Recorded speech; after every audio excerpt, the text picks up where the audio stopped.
Hello guys, L B എസിൻ്റെ third allotment വന്നു. അത് ഇതുവരെ നോക്കാത്തവർ എൽ ബി എസിൻ്റെ ഒഫീഷ്യൽ വെബ്സൈറ്റിൽ കയറുക. എന്നിട്ട് ആപ്ലിക്കേഷൻ നമ്പർ, രജിസ്റ്റർ നമ്പറും പാസ്വേഡൊക്കെ ഉപയോഗിച്ച് ലോഗിൻ ചെയ്യുക. ലോഗിൻ ചെയ്ത ശേഷം താഴോട്ട് സ്ക്രോൾ ചെയ്താൽ നിങ്ങൾക്ക് അലോട്ട്മെൻറ്റ് ലഭിച്ചോ ഇല്ലയോ എന്ന് അറിയാൻ കഴിയും. തേർഡ് അലോട്ട്മെൻറ്റിൽ കോളേജ് ലഭിച്ചവർ ടോക്കൺ ഫീ ആയി 25,000 രൂപ അടക്കണം. ടോക്കൺ ഫീ അടയ്ക്കേണ്ട അവസാന തീയതി നിങ്ങൾക്ക് ഫസ്റ്റ് അലോട്ട്മെൻറ്റിനും സെക്കൻഡ് അലോട്ട്മെൻറ്റിനും കോളേജ് ലഭിച്ചിട്ടില്ല, തേർഡിലാണ് ആദ്യമായിട്ട് കോളേജ് ലഭിക്കുന്നതെങ്കിൽ മാത്രം നിങ്ങൾ ടോക്കൺ ഫീ അടച്ചാൽ മതി. നിങ്ങൾക്ക് ഫസ്റ്റിലോ സെക്കൻഡിലോ കോളേജ് ലഭിച്ചു, അത് മാറുകയോ അല്ലെങ്കിൽ അത് തന്നെയാണോ തേർഡിൽ വന്നതെങ്കിൽ നിങ്ങൾ ടോക്കൺ ഫീ അടയ്ക്കേണ്ട. നിങ്ങൾ കോളേജ് മാറിയിട്ടുണ്ടെങ്കിൽ ആ കോളേജിലോട്ട് നിങ്ങൾ നേരത്തെ അടച്ച ടോക്കൺ ഫീ ട്രാൻസ്ഫർ ആവുന്നതാണ്. തേർഡ് അലോട്ട്മെൻറ്റിന് ശേഷം നിങ്ങൾ എന്തായാലും ആ കിട്ടിയ കോളേജിൽ ജോയിൻ ചെയ്യണം. കോളേജിൽ ജോയിൻ ചെയ്യേണ്ട അവസാന തീയതി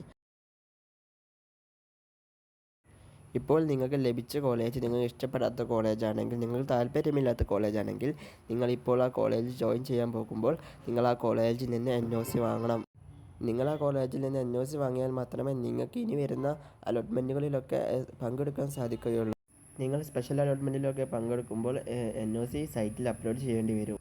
നിങ്ങൾക്ക് ഇതുവരെ കോളേജ് ലഭിച്ചിട്ടില്ലെങ്കിൽ നിങ്ങൾ ചെയ്യേണ്ട കാര്യം, നിങ്ങൾ അവസാനത്തെ അലോട്ട്മെൻറ്റ് വരെ വെയിറ്റ് ചെയ്യണം. നിങ്ങൾക്ക് അത്യാവശ്യത്തിന് റാങ്ക് ഉണ്ടെങ്കിൽ ഇപ്രാവശ്യം നിങ്ങൾക്ക് എന്തായാലും സീറ്റ് ലഭിക്കും. തേർഡ് അലോട്ട്മെൻറ്റിന് ശേഷം ഇനിയും കുറേ അലോട്ട്മെൻറ്റുകൾ നടക്കും. ഇനി നടക്കുന്ന ഓരോ അലോട്ട്മെൻറ്റുകൾക്കും ഓരോ തവണയും നിങ്ങൾ ഓപ്ഷൻ രജിസ്റ്റർ ചെയ്യേണ്ടി വരും. ഇനി നിങ്ങൾ സ്പെഷ്യൽ അലോട്ട്മെൻറ്റുകൾക്ക് ഓപ്ഷൻ രജിസ്റ്റർ ചെയ്യുമ്പോൾ ശ്രദ്ധിക്കേണ്ട കാര്യം, ഓരോ കോളേജിലെയും സീറ്റ് വാക്കൻസി നോക്കിയും കഴിഞ്ഞ വർഷം നിങ്ങളുടെ റാങ്കുള്ള കുട്ടികൾ കയറിയ കോളേജ് നോക്കിയും ഒക്കെ നിങ്ങൾ കോളേജസ് ആഡ് ചെയ്യുക. സ്പെഷ്യൽ അലോട്ട്മെൻറ്റിൻ്റെ ഷെഡ്യൂൾ ഇതുവരെ LBS പബ്ലിഷ് ചെയ്തിട്ടില്ല. അത് പബ്ലിഷ് ചെയ്താൽ അതിൻ്റെ വീഡിയോ ചാനൽ ഇടുന്നതാണ്. തേർഡ് അലോട്ട്മെൻറ്റിന് ശേഷം കോളേജിൽ ജോയിൻ ചെയ്യേണ്ട അവസാന തീയതി. നിങ്ങൾ കോളേജിൽ ജോയിൻ ചെയ്യുമ്പോൾ ഫുൾ ഫീയും അടക്കണം. ഫസ്റ്റ് ഇയറത്തെ ഫുൾ ഫീയും നിങ്ങൾ അടയ്ക്കേണ്ടി വരും. LBSയുമായി ബന്ധപ്പെട്ട കൂടുതൽ വിവരങ്ങൾ അറിയാൻ ഞങ്ങളുടെ വാട്സപ്പ് കമ്മ്യൂണിറ്റി ചാനൽ ജോയിൻ ചെയ്യുക. അതിൻ്റെ ലിങ്ക് ഞാൻ ഡിസ്ക്രിപ്ഷനിൽ കൊടുക്കാം. ഇതുപോലെയുള്ള വീഡിയോസ് ലഭിക്കാൻ വേണ്ടിയും LBSയിൽ നിന്നുള്ള പുതിയ വാർത്തകൾ അറിയാൻ വേണ്ടി നിങ്ങൾ ചാനൽ സബ്സ്ക്രൈബ് ചെയ്യുക. വീഡിയോ ഇഷ്ടപ്പെട്ടാൽ ലൈക്ക് ചെയ്യുക.